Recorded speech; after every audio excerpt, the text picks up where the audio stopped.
পৃথিবীতে সবচেয়ে বেশি লোক মারা যায় হৃদযন্ত্রের ক্রিয়া বন্ধ হয়ে, অর্থাৎ হৃদযন্ত্রে রক্ত প্রবাহ যখন বন্ধ হয়ে যায় বা কোনো কারণে রক্তনালী শুরু হয়ে যায়, তার থেকেই হার্ট অ্যাটাক বা স্ট্রোক অথবা যাই বলি হৃদযন্ত্রের ক্রিয়া বন্ধ হয়ে মানুষের মৃত্যু হয়।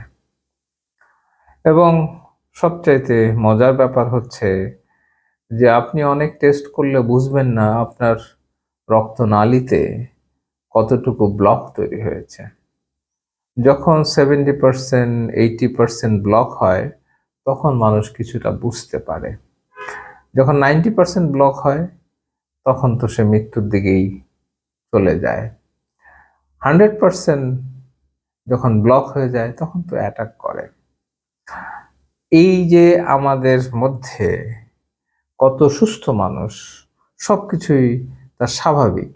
তার ডায়াবেটিস নেই, তার প্রেশার নেই, তার অন্যান্য কোনো রোগ নেই তার বয়সের তুলনায়।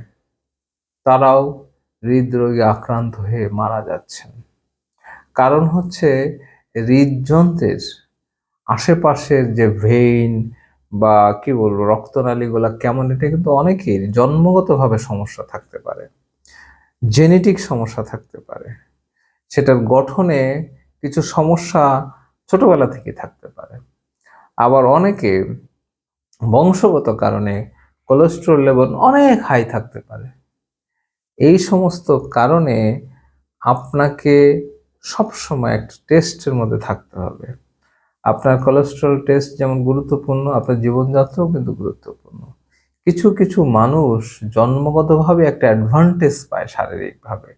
দেখা যায় তারা অনেক কিছু খাচ্ছে, মিষ্টি খাচ্ছে, ভাত খাচ্ছে, মাংস খাচ্ছে, তেমন বেশি শারীরিক পরিশ্রমও করছে না, তারাও কিন্তু অনেক দিন সুস্থ থাকে। এর পেছনে কিন্তু তার বংশগত যে জেনেটিক স্ট্রাকচার, সেই কারণে হচ্ছে। আপনার আমার সেই অ্যাডভান্টেজটা নাও থাকতে পারে। এই কারণে আসলে সব ক্ষেত্রেই ম্যান টু ম্যান ভ্যারি করে। এটা আমাদের খেয়াল রাখতে হবে।